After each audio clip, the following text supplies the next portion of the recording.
and one 8-month-old child was found lifeless inside a quiet suburban home. There were no signs of a break-in. No emergency call placed in panic. No indication, at first, that a crime had occurred. Authorities initially believed the death might have been an accident. But that assumption did not last long. Because the person who reported the incident was not a neighbor. Not a babysitter. Not a stranger. It was one of the child's parents. Her name was Ruby Marie Murray. She was just over a year old. When first responders arrived at the home in Cache County, they found Ruby in her crib, inside a bedroom that appeared still and undisturbed. At first glance, nothing looked violent. What stood out instead was what hadn't happened. There was no attempt at resuscitation reported. No urgent effort described to save her life. No sense that this moment had come as a sudden shock.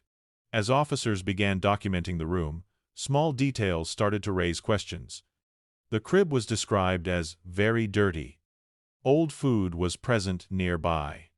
A space heater was running continuously in the room. Above the crib, investigators noticed a mesh canopy, positioned not as decoration, but in a way that would prevent a toddler from climbing out. This was not temporary.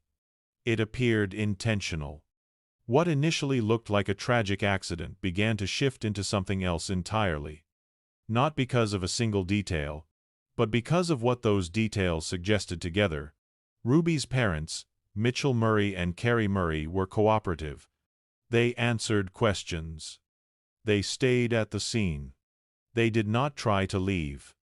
And yet, as investigators started to reconstruct Ruby's final days, it became clear that this was not a momentary failure. It was a pattern. Using data from baby monitors and surveillance cameras inside the home, investigators discovered something that reframed the entire case. In the 4 days leading up to Ruby's death, she had spent the overwhelming majority of her time inside that crib. She was removed only briefly. She had very limited interaction with another person. And basic care expected for a child, her age appeared to have been dangerously minimal. This was no longer a question of how Ruby died. It was a question of how long this had been happening. And why no one had stepped in sooner. Within days, the case would escalate. What began as a presumed accident would lead to arrests. And the names attached to those arrests would bring this case into a much larger and more disturbing context. Because Ruby Marie Murray's parents were connected by family to a name already associated with extreme belief systems and child deaths. Chad Daybell.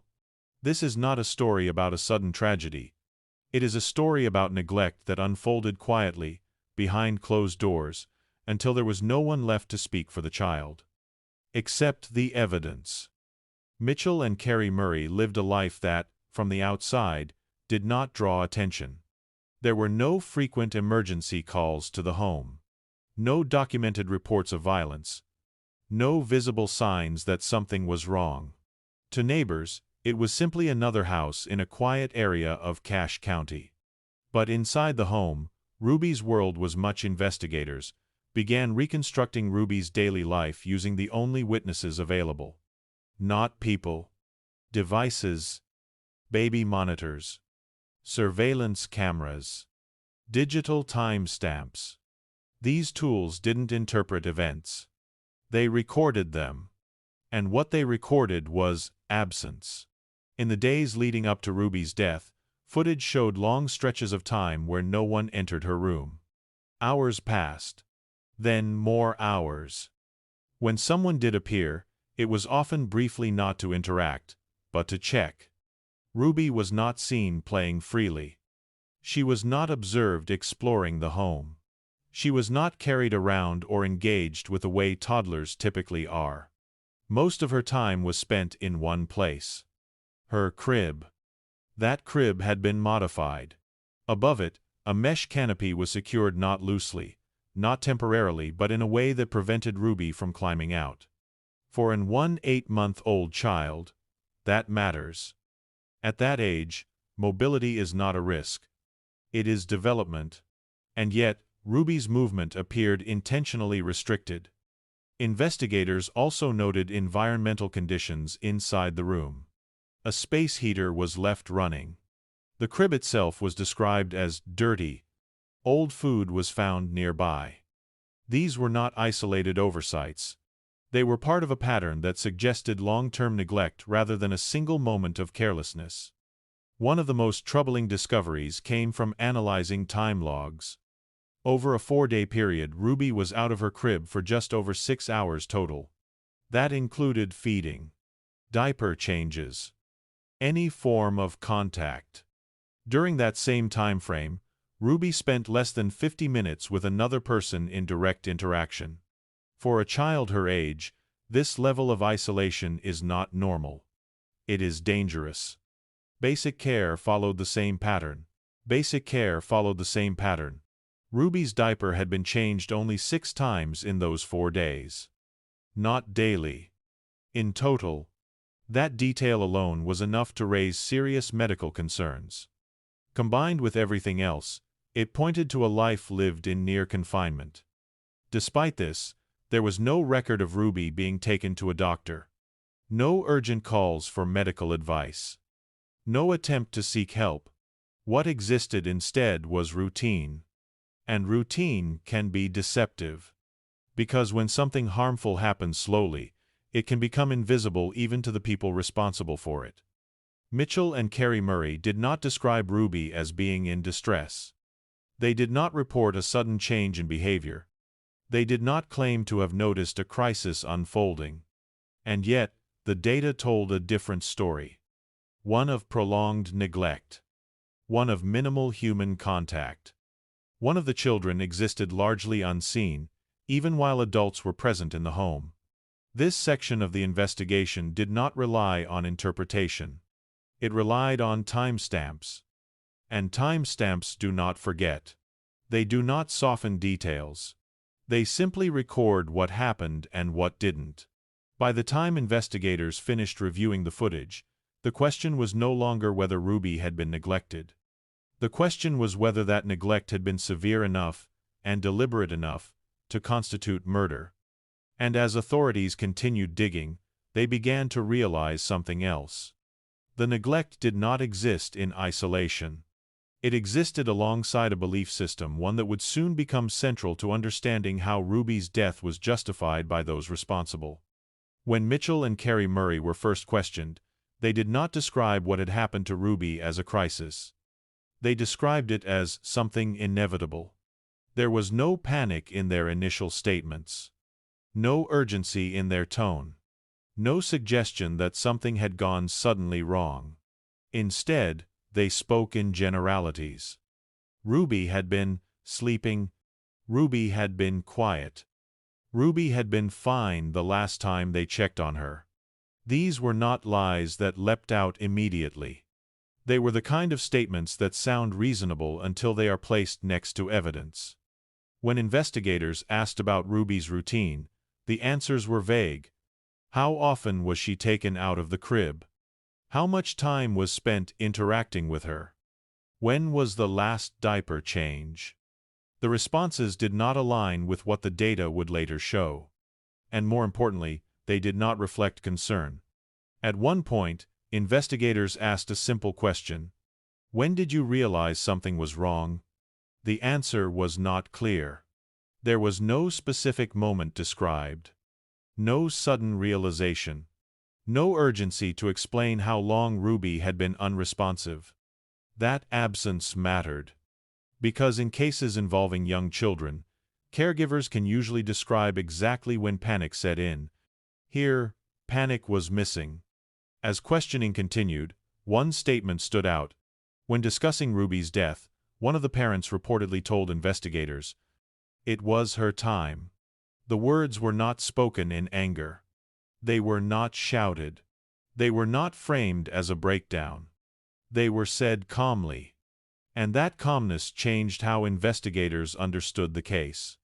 "It was her time" is not a medical explanation. It is not a description of symptoms. It is not an accident. It is a belief. And once that belief entered the investigation, everything else was re-examined through a different lens. Detectives began comparing what Mitchell and Carrie said with what the cameras showed. They looked for moments where Ruby appeared distressed. They searched for attempts at intervention. They reviewed whether help was ever sought. What they found instead was consistency. Not the consistency of care, but the consistency of inaction. When confronted with the timelines, hours, alone, minimal interaction, few diaper changes, the explanations shifted. At times, the parents suggested Ruby was difficult to manage.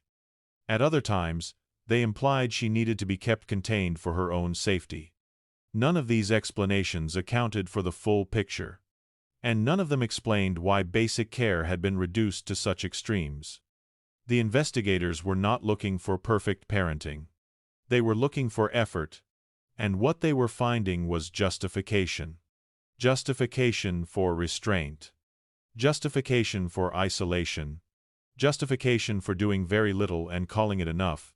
As interviews continued, detectives noted something else. The language used by the parents did not center on Ruby's suffering.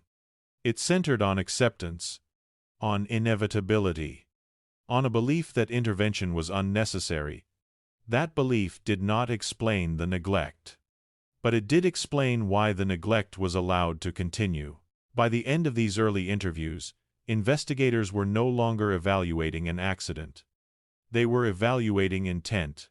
Not intent in a dramatic sense, but intent in the quiet decisions made over days, decisions not to check, not to engage, not to intervene. And as the investigation moved forward, one question became unavoidable. If Mitchell and Carrie Murray believed Ruby's death was inevitable, then at what point did they stop trying to prevent it? As investigators continued reviewing the evidence, one thing became increasingly clear. This case could not be explained by exhaustion. It could not be explained by ignorance. And it could not be explained by a single bad decision. What they were looking at was a worldview. Mitchell and Carrie Murray did not describe Ruby's death as a failure of care. They described it as something that was meant to happen. That distinction mattered, because when a caregiver believes a child's suffering is inevitable or preordained, intervention no longer feels necessary. Care becomes optional, and neglect becomes justified. Investigators began examining whether this belief system appeared elsewhere in the home. They reviewed communications, interviewed extended family, looked for patterns in language and behavior. What they found was subtle. There were no written manifestos, no recorded declarations, but there was repetition. Language that minimized urgency, language that framed hardship as destiny, language that suggested suffering was not something to be prevented, only accepted. This was not a belief system imposed suddenly. It appeared to have grown quietly, reinforced over time. And that made it dangerous. Because when harmful ideas are normalized inside a family, they often go unnoticed from the outside. There were no neighbors reporting screaming, no teachers raising alarms, no emergency room visits that might have triggered intervention. Ruby's world existed almost entirely inside the home. And inside that world, her needs were shrinking. As detectives reconstructed the days leading up to her death, they noticed something else. The neglect did not escalate suddenly. It remained consistent. The same lack of interaction, the same confinement, the same absence of concern. That consistency suggested intention, not the intention to kill, but the intention not to intervene. One of the most troubling aspects of the case was how calm everything appeared. No frantic attempts to save Ruby. No desperate call for help. No sign that the moment of her death had been experienced as a crisis. It was treated as a conclusion. This is where the case took on broader significance, because Mitchell and Carrie Murray were not strangers to extreme belief systems. They were related by blood to Chad Daybell, a name already associated with a set of beliefs that framed death as transition, not loss. And while investigators are careful not to conflate cases, the similarity in language raised concern. Not because beliefs alone cause crimes, but because beliefs can shape choices. Ruby Marie Murray did not die in a moment of violence. She died in an environment where care was withheld long enough for death to arrive quietly. And that environment did not form overnight. By the time authorities reached this point in the investigation, they were no longer asking whether Ruby had been neglected. They were asking whether that neglect was so extreme and so deliberate that it met the legal definition of murder.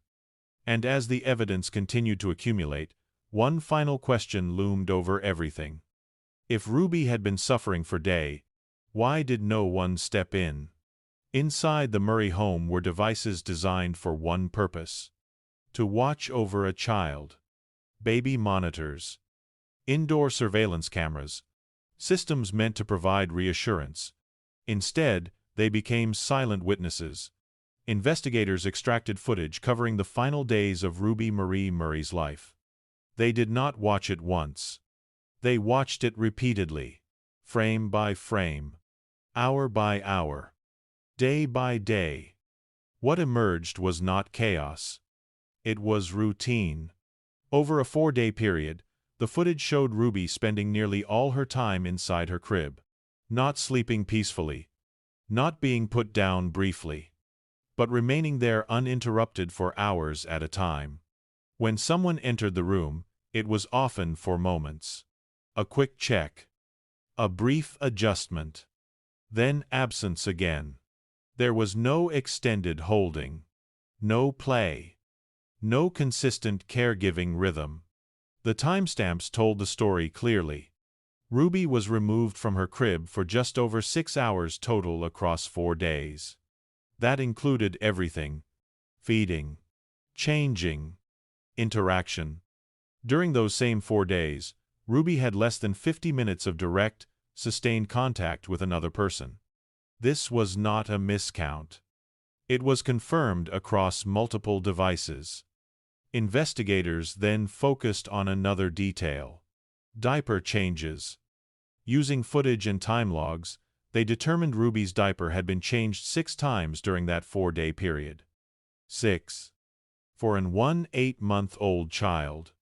There was no explanation that could reconcile that number with basic care. The footage also showed long stretches where loud rock music was played inside the home. Not intermittently, consistently. According to statements, the music was used to help Ruby sleep. But when compared against the footage, it appeared to serve another function: masking sound, masking movement, masking absence. As detectives reviewed the footage, they looked for moments of distress, signs that Ruby cried for help, moments when intervention was attempted. What they found instead was stillness. And stillness, in this context, was not peace. It was neglect. By the time the digital review was complete, there was no longer room for alternative explanations. This was not a failure to notice an emergency. It was a failure to respond to one that unfolded slowly, over days. And it unfolded in full view of cameras. This is where the case crossed a legal threshold. Because once evidence shows prolonged deprivation, not momentary neglect, intent can be inferred. Not intent to harm, but intent to withhold care. And in the eyes of the law, that distinction matters. From this point forward, Mitchell and Carrie Murray were no longer being evaluated as parents who made mistakes. They were being evaluated as caregivers who chose not to act. And Ruby Marie Murray, an 8-month-old child, had no ability to escape that choice. By the time investigators completed their review of the digital evidence, the question was no longer whether Ruby Marie Murray had been neglected. That had already been established. The question now was whether that neglect was severe enough and intentional enough to meet the legal definition of murder. That distinction matters. Because not every case of neglect leads to homicide charges. Most do not. In cases involving children, prosecutors must prove more than failure. They must prove awareness. Awareness that a child was suffering. Awareness that harm was ongoing. and awareness that intervention was necessary but withheld. In this case, investigators believed that threshold had been met. The evidence suggested that Ruby's condition did not deteriorate suddenly. It declined gradually, over days, in a way that would have been visible to any caregiver paying attention. She was confined. She was isolated. She received minimal care. And at no point was medical help sought. Prosecutors reviewed the footage alongside medical findings. They examined whether Ruby showed signs that would have prompted a reasonable adult to act. And according to charging documents, the answer was yes. Repeatedly. This is where language used by the parents became legally significant. Statements suggesting inevitability. Acceptance. The idea that Ruby's death was expected. Those words were no longer just concerning. They were probative. Because they suggested a mindset in which intervention was not merely forgotten, it was dismissed. As the case moved toward formal charges, prosecutors determined that Ruby's death did not result from a single moment of neglect. It resulted from ongoing deprivation, food, movement, human contact, basic care. Taken together, these factors met the criteria for aggravated child abuse. And because the abuse was alleged to have directly caused Ruby's death, it elevated the case further to aggravated murder. Mitchell and Carrie Murray were arrested and booked into the Cache County Jail. Both were charged with first-degree felony aggravated murder, second-degree felony aggravated child abuse. These are among the most serious charges available under state law. They reflect not only the outcome, Ruby's death, but the process that led to it.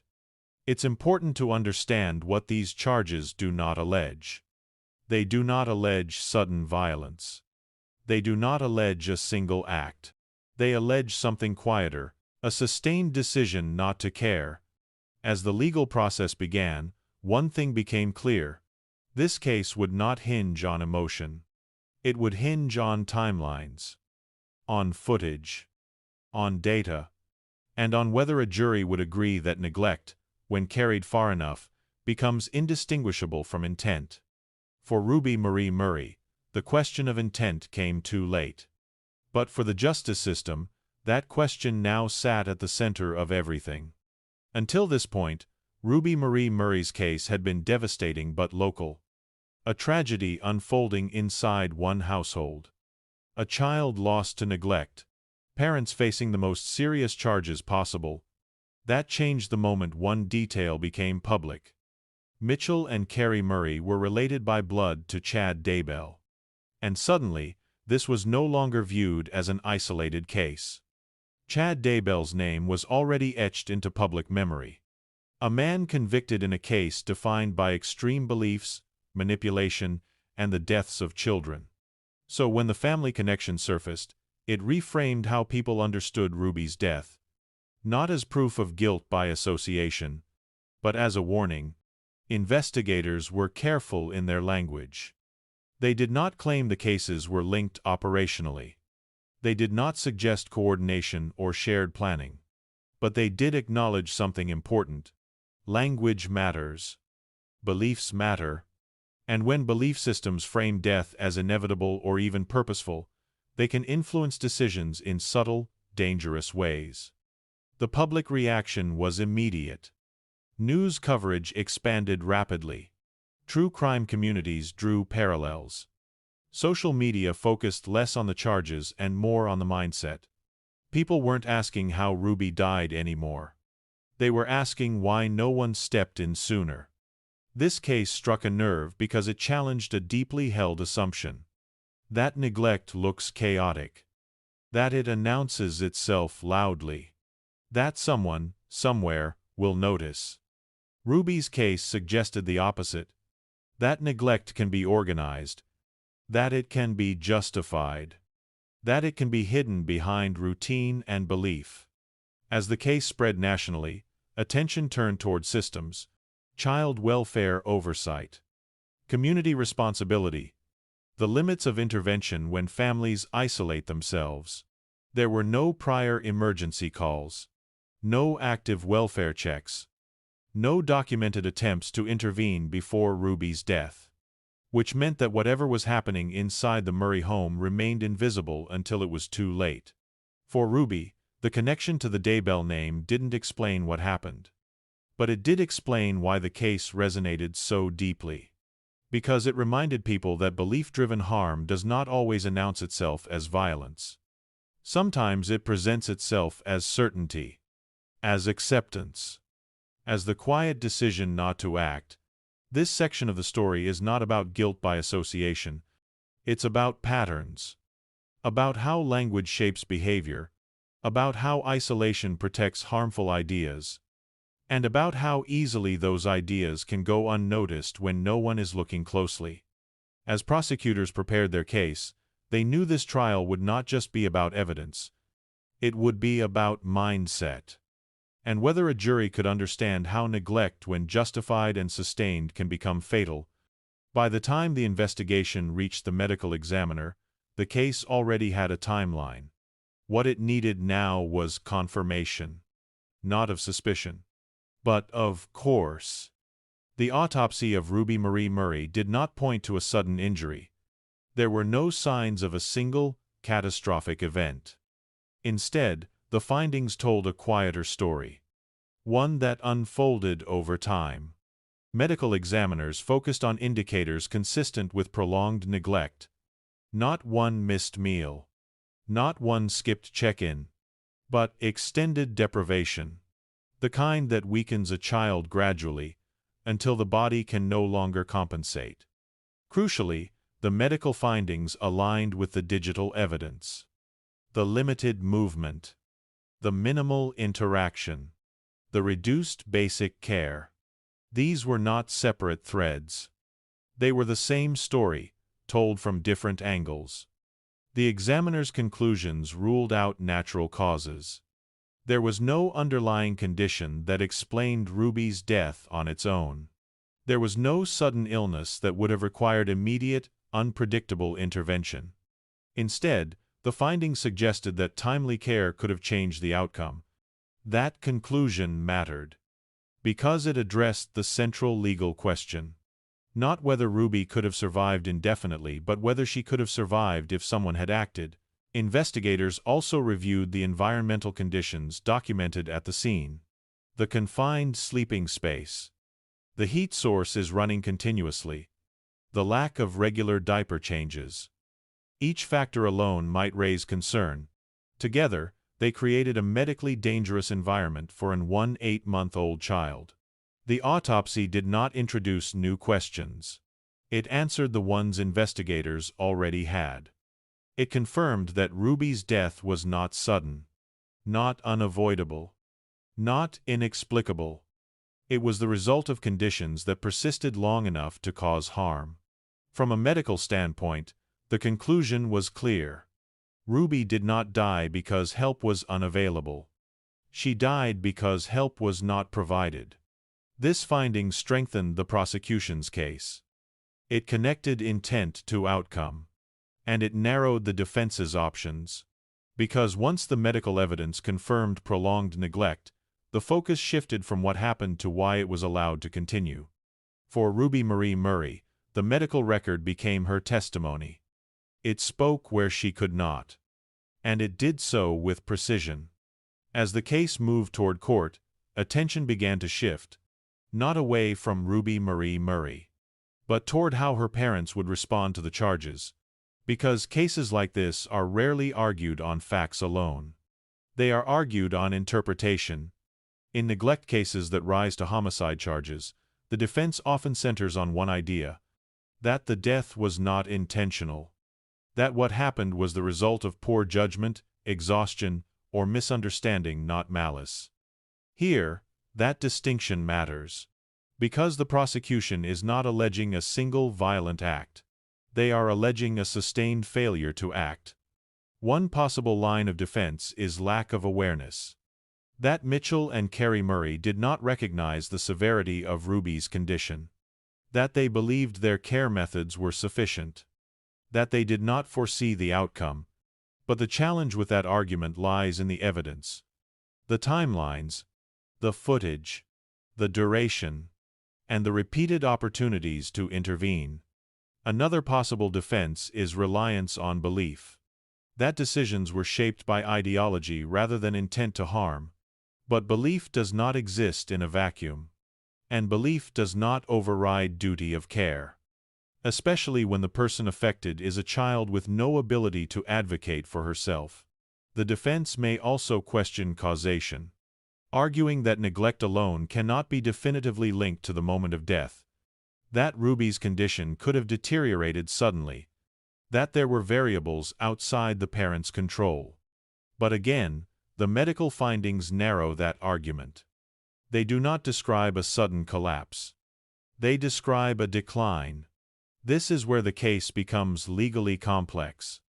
Because jurors will be asked to consider not just what Mitchell and Carrie Murray did, but what they chose not to do, and whether that choice, repeated over days, crosses the threshold into criminal intent. The prosecution, meanwhile, is expected to focus on patterns, not one failure, but many, not confusion, but consistency, and not by accident, but acceptance. In court, every detail will be examined. Why was the crib modified? Why was the canopy used? Why did Ruby spend so little time out of confinement? Why medical help was never sought? And perhaps most importantly, why the language used by the parents reflected inevitability, not concern. This section of the case will not be decided by emotion. It will be decided by whether a jury believes that neglect, when prolonged and deliberate, becomes indistinguishable from intent. That is the question at the heart of this trial. And it is one the court will have to answer carefully. By the time Ruby Marie Murray's death became public, one question had already taken hold. How did this go unnoticed? Not for hours, not for a single day, but for long enough that neglect became fatal. There were no active welfare checks on the Murray household, no reports from medical professionals, no documented concerns from social services, no emergency interventions triggered before Ruby's death. From the outside, nothing appeared urgent, and that is precisely the problem. Cases like this often do not involve visible violence. They involve isolation, a family that keeps to itself, a child who is rarely seen outside the home, routine that looks ordinary from a distance. Without a catalyst, systems designed to protect children often remain passive. They respond to reports. They do not predict harm. Ruby was not enrolled in daycare. There were no teachers or caregivers outside the home who might have noticed warning signs. There were no routine medical visits documented that could have raised concerns. Her world was small. And that smallness protected the neglect. Technology recorded what humans did not see. The cameras inside the home told a story that no outside system had access to. That gap between private space and public oversight is where cases like this hide. It's tempting to ask where intervention failed. But the harder truth is that intervention never began. There was no single agency that ignored a warning. There was simply no warning loud enough to be heard. This case forces a difficult reckoning. Child protection systems rely on visibility, and when a child is kept out of sight, the system has little to act on. That reality does not excuse what happened, but it explains how it was able to continue. Ruby Marie Murray lived and died in a space that existed almost entirely outside observation, and until her death, no mechanism was activated to question what was happening behind those doors. As this case moves through the courts, it will not only examine the actions of two parents. It will also expose the limits of a system that depends on someone noticing. Because when no one notices, harm can persist quietly. And when harm is quiet, it can be deadly. Ruby Marie Murray lived a very small life. Not because she chose it, but because it was chosen for her. At 18 months old, her world consisted of a single room, a single crib, and long stretches of silence. She did not have the words to ask for help.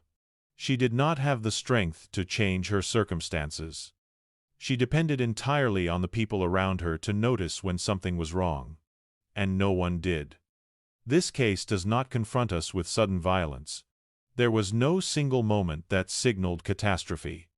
What it presents instead is something far more uncomfortable: a slow erosion of care, a gradual narrowing of attention, a series of decisions not to act repeated until there was no time left to intervene. Ruby's death forces us to reconsider how we recognize harm. Because neglect does not always look chaotic. It does not always look loud. It does not always announce itself. Sometimes it looks like routine. Sometimes it hides behind belief. Sometimes it survives because it feels ordinary to the people responsible for it. There is a temptation, in cases like this, to look for monsters, to believe that harm comes only from obvious cruelty. But Ruby's story suggests something harder to accept.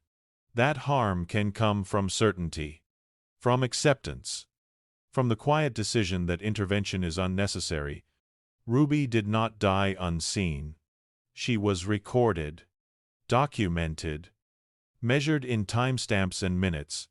But being seen is not the same as being cared for, and that difference cost her everything. As this case moves forward in the courts, there will be arguments. There will be legal definitions. There will be debates over intent and responsibility. But none of those debates will change what Ruby needed most: someone to notice, someone to act, someone to intervene before silence became permanent. This is not just a story about one child.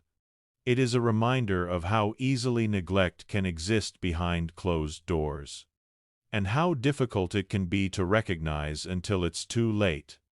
If you stayed until this point, it means stories like Ruby matter to you. This channel exists to tell the stories that don't announce themselves loudly, the ones that unfold quietly, until the truth demands to be heard. If you want more cases examined this way, you can subscribe to Behind the Perfect Crime. And if Ruby's story left you with one question, let it be this: how many warning signs go unnoticed simply because they don't look like emergencies?